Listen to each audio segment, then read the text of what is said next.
ဘတ်ငွေ3သိန်းနဲ့မွေးနေ့ surprise တိုက်တဲ့ပွဲရွှေမိုးငွေမိုးရွာတဲ့မွေးနေ့ပွဲ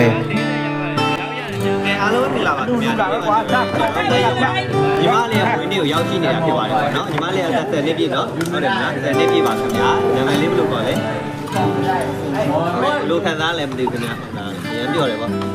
ဟုတ်ပါတယ်ခင်ဗျာဒီမွေးနေ့လေးကတော့မတ်မေသတင်ဖြိုးရဲ့10နှစ်ပြည့်မွေးနေ့လေးပဲဖြစ်ပါတယ်မွေးနေ့မှာကျွန်တော်တို့ရွှေမိုးငွေမိုးရွာတဲ့အပြင်မှာဗတ်ဒီကိတ်နှလုံးကိုကျွန်တော်တို့ပျော်ရွှင်ရွှင်နဲ့မွေးနေ့ရှင်ရဲ့ချစ်ရတဲ့မိသားစုဆွေမျိုးမောင်နှမတွေနဲ့အတူပျော်ရွှင်စွာမွေးနေ့ကိတ်ခွဲတာကိုကြည်နူးဝဲမြင်တွေ့ရမှာပဲဖြစ်ပါတယ်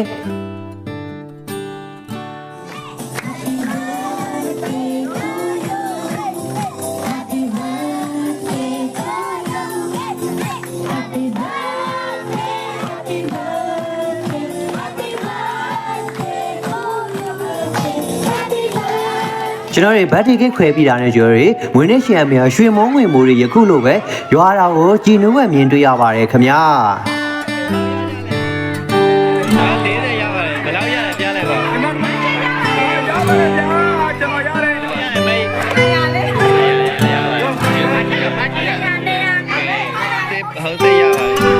ကျွန်တော်တို့ရဲ့မွေးနေ့ရှင်ရဲ့အမေရွှေမိုးငွေမိုးရွာပြီးတဲ့အခါမှာမွေးနေ့ရှင်ကိုယ်တိုင်ချစ်ရတဲ့ဖေဖေမေမေတို့နဲ့အတူဆွေမျိုးတွေကိုမွေးနေ့ကိတ်ကိုလိုက်ရောက်ပြီးတော့ခွန်ကြွေတဲ့မြင်ကွင်းလေးတွေကိုလည်းယခုလိုကြည်နူးဝမ်းသာစပွဲမြင်တွေ့ရမှာဖြစ်ပါတယ်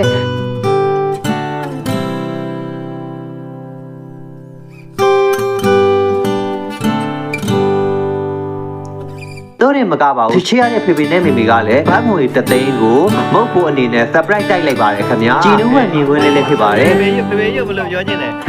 မင်းနဲ့ surprise ပေးတဲ့အတွက်ဘယ်လိုပြောချင်အဖေနဲ့မေနဲ့ရရှိတယ်ညာရှိတယ်ချစ်တယ်ရမ်းချစ်တယ် okay ဟုတ်ပါတယ်ခင်ဗျာဒီမွေးနေ့ပွဲလေးရဲ့အရန်ကိုမှပျော်ရွှင်စရာကောင်းခဲ့ပါတယ်အားလုံးကျေးဇူးတင်ပါတယ်ခင်ဗျာကျွန်တော်ကတော့ Content Creator Vlogger တန်းလေးပဲဖြစ်ပါတယ်